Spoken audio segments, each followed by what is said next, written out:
Why do Republicans support lower taxes? Whether you're curious about the reasoning behind this stance or just want to understand it better, you've come to the right place. To understand why Republicans champion lower taxes, we need to look at some core principles that guide their economic and political philosophy. One of the biggest reasons is the belief that lower taxes drive economic growth.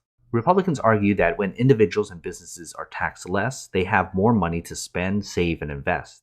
This in turn leads to more economic activity, job creation, and overall prosperity. The idea is that when people keep more of their earnings, they're more likely to spend it on ways that benefit the economy, like starting new businesses, hiring employees, or buying goods and services. This approach is sometimes called supply-side economics or trickle-down economics. The theory is that if you reduce taxes on businesses and high earners, the benefits will trickle down to everyone in the form of more jobs and higher wages. Another key reason Republicans advocate for lower taxes is their belief in smaller government. They argue that when the government collects less in taxes, it has to be more efficient and focus on essential services. The idea is that individuals and businesses rather than the government are better at deciding how to use their money. By limiting the size and scope of government, Republicans believe that it reduces the risk of a government overreach and promotes personal responsibility and freedom. Republicans also argue that lower taxes encourage investment. When businesses pay less in taxes, they have more capital to invest in new technologies, expand operations, and innovate.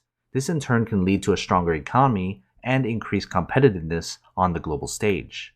The belief here is that reducing the tax burden on businesses makes the US more attractive for investments, both from domestic and international companies.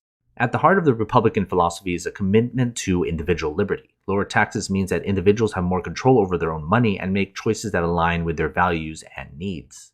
This principle is tied in the belief that individuals, not the government, should have primary say in how their money is spent, which aligns with a broader Republican emphasis on personal responsibility and freedom.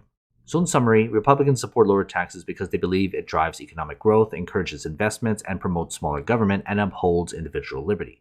Whether or not you agree with these views, it's important to understand the reasoning behind it. And as always, take care of your money.